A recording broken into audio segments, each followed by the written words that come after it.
How to scan QR code on Microsoft Authenticator. Hello everyone, I'm here to guide you how you can scan QR code on Microsoft Authenticator.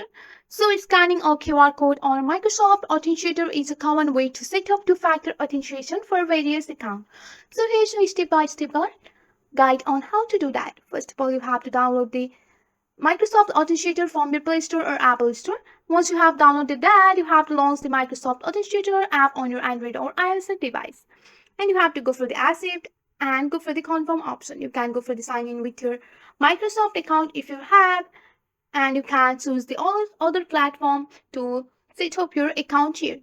So here you can see that. So you have to write your code which has been sent to your email. So just go and check your code here.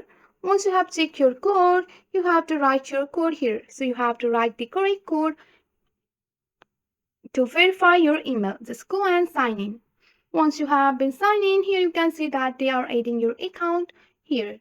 So you can choose your account type to sign off or log into your account on your Microsoft Authenticator.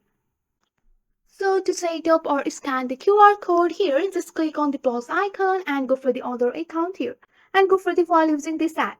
And here you can see the scan QR code. So your account will provide or display a QR code and you have to scan your QR code here. And also you can enter your code manually. Just go for the account name and you have to add a secret key.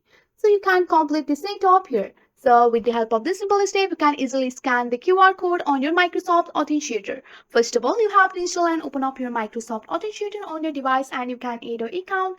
And here you can see that you can scan a QR code here.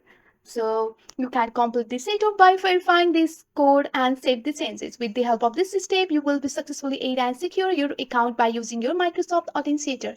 That's with the